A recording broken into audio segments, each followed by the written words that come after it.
नमस्कार साथियों, ज्योतिष की चर्चा में आप सभी के बीच उपस्थित हूँ।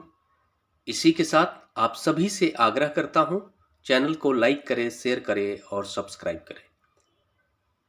आज की चर्चा का विषय है सिंह लग्न में सूर्य का नीच राशि में बैठना कैसा प्रभाव देता है, इसको हम लोग जानेंगे। आप सभी के सामने सिंह लग्न का चार्ट है। ये फर्स्ट हाउस है जहां पर 5 नंबर लिखा हुआ है, पहला भाव है और 5 नंबर सिंह राशि होती है, इसलिए यह माना जाएगा कि यह सिंह लग्न का चार्ट है। इस लग्न चार्ट के अंदर जहां पर 7 नंबर लिखा हुआ है, तीसरा घर, यहां पर सूर्य बैठे हुए हैं। 7 नंबर मतलब तुला राशि। सूर्य जब भी तुला राशि में जाकर बैठते हैं तो नीच के हो जाते हैं, वो नीच का होकर अपना फल देते हैं। अब इस लग्न चार्ट के अंदर सूर्य व्यक्तित्व है, सूर्य लग्नेश है। फर्स्ट हाउस पहला भाव लग्नेश होता है और लग्नेश का मतलब स्वयं व्यक्ति के स्वयं की स्थिति को जानने के लिए लग्नेश को जानना होता है। व्यक्ति कैसा होगा, व्यक्ति का रंग रूप कैसा होगा, व्यक्ति की ओवरऑल जो उसका व्यक्तित्व है वो कैसा होगा, लंबा होगा, चौड़ा होगा, किस रंग का होगा, कैसे व्यक्तित्व का व्यक्ति होगा, उसका जो सोल है, आत्मा कैसी होगी, कौन सा ग्रह उसके व्यक्तित्व को नियंत्रित कर रहा है, इन सारी चीजों को देखने के लिए लग्न को देखना होता है, लग्नेश की स्थिति को देखना होता है। अब इस लग्न चार्ट में सूर्य लग्नेश होकर नीच राशि में जाकर तीसरे भाव में बैठे हुए हैं।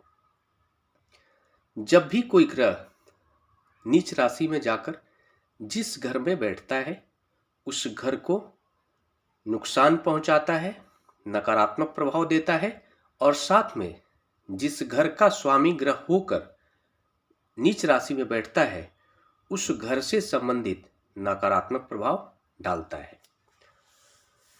सूर्य का सबसे पहला नकारात्मक प्रभाव यह हो गया इस लग्न चार्ट के अंदर कि व्यक्ति का जो व्यक्तित्व है वो नीच राशि में जाकर बैठ गया।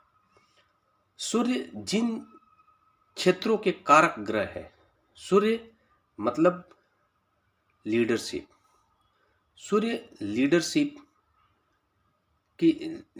की जो क्षमता होती है उसको सूर्य प्रोवाइड करते हैं।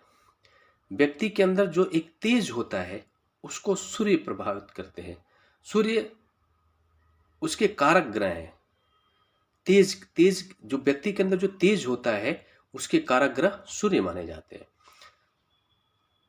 किसी भी जातक को अपने जीवन में कितना फेम हासिल होगा उसमें भी सूर्य का बहुत बड़ा इन्वॉल्वमेंट है। हालांकि शुक्र महत्वपूर्ण है अगर ग्लैमरस इंडस्ट्री में जाता है तो, लेकिन अगर पॉलिटिक्स में जाता है खासकर, या फिर किसी बड़े उच्च पद को हासिल करना हो गवर्नमेंट सेक्टर के अंदर, तो वहां पर सूर्य महत्वपूर्ण हो जाते हैं।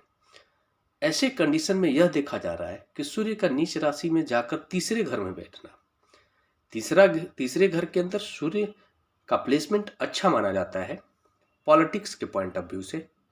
ऐसा जातक पॉलिटिक्स में बड़ी सफलता हासिल करता है, लेकिन वो उस कंडीशन में जब अगर सूर्य की नीचता भंग हो जाती है, कुंडली के अंदर लग्न चार्ट के अंदर अगर नीच भंग योग का निर्माण हो जाता है, सूर्य की नीचता भंग हो जाती है, उस कंडीशन में जो सूर्य के नकारात्मक प्रभाव मिलने हैं वो सकारात्मक हो जाते हैं।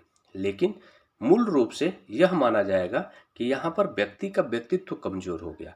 व्यक्तित्व कमजोर हो गया इसका मतलब कि व्यक्ति के अंदर पराक्रम करने की क्षमता, पहला चीज। तीसरा जो घर होता है छोटे भाई बहनों का भी होता है, पराक्रम का होता है। इन सारे क्षेत्रों से जो प्रभाव मिलेंगे वो आपको नकारात्मक मिलेंगे। जातक के अंदर पराक्रम करने की क्षमता कम हो जाएगी, अपने भाई बहनों से किसी भी तरह का सपोर्ट नहीं मिलेगा, छोटा जो भाई होगा उससे किसी भी तरह का सपोर्ट नहीं मिलेगा, बल्कि परेशानियां मिलेंगी। और यहाँ पर शुक्र को सूर्य जो है यहाँ पर बैठकर तीसरे घर के अंदर खराब कर रहा है। 7 नंबर मतलब तुला राशि। शुक्र इस लग्न चार्ट के अंदर 10वें भाव के स्वामी ग्रह हैं और तीसरे भाव के स्वामी ग्रह हैं। तीसरे घर के अंदर सूर्य वहां पर बैठकर शुक्र को प्रभावित कर रहे हैं नकारात्मक रूप से। इसका प्रभाव यह होगा कि जातक का कर्मेश भी प्रभावित हो गए।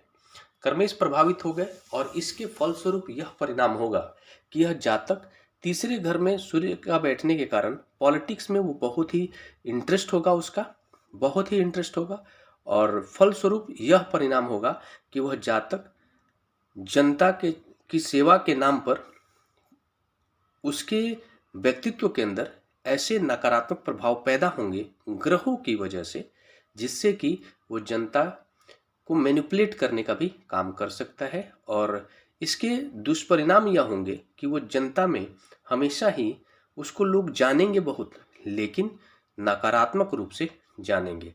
उसको जो फेम हासिल होगा वो नकारात्मक रूप का फेम होगा। जैसे समाज में आपने सुना होगा, किसी को हम बहुत सारे लोगों को जानते हैं अच्छे उसके कामों के कारण, किसी के बुरे कामों के कारण।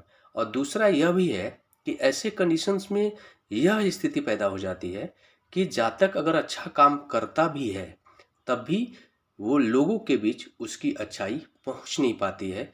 वो अगर अच्छा कर्म करेगा भी तब भी उसको यश की प्राप्ति नहीं होगी, क्योंकि सूर्य नीच राशि में जाकर तीसरे घर में बैठे हुए। सूर्य वहां पर बैठकर अपनी दृष्टि डाल रहे हैं नवम घर के अंदर। नवम घर के अंदर डाल रहे हैं, इसका परिणाम यह होगा कि मंगल जो है मजबूत होंगे। सूर्य जो नवम भाव 1 नंबर मतलब मेष राशि, मेष राशि के स्वामी मंगल हो गए, तो मंगल को तो बल देने का काम सूर्य करेंगे। इसके परिणाम यह होंगे कि जातक को जो भी जीवन में छोटे मोटे उसके भाग्य के कारण जो भी हासिल होगा उस भाग्य में बढ़ोतरी करने का भी काम सूर्य जरूर करेंगे। लेकिन ओवरऑल देखा जाए तो किसी भी लग्न चार्ट के अंदर अगर बाकी सारे ग्रहों की स्थिति चाहे बहुत ही अच्छी हो, लेकिन अगर लग्नेश नीच राशि में खासकर बैठ जाए तो बाकी सारे ग्रहों की स्थिति के कारण चाहे कितने भी शुभ फल बन रहे हो, योग बन रहे हो, लेकिन वो योग फलित नहीं होते हैं और उसके नकारात्मक प्रभाव मिलते हैं।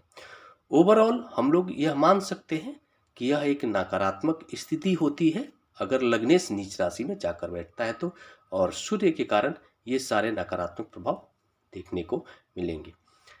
इसी के साथ नमस्कार। अगले विषय पर चर्चा के लिए आप सभी के बीच मिलूंगा, तब तक के लिए मेरा नमस्कार।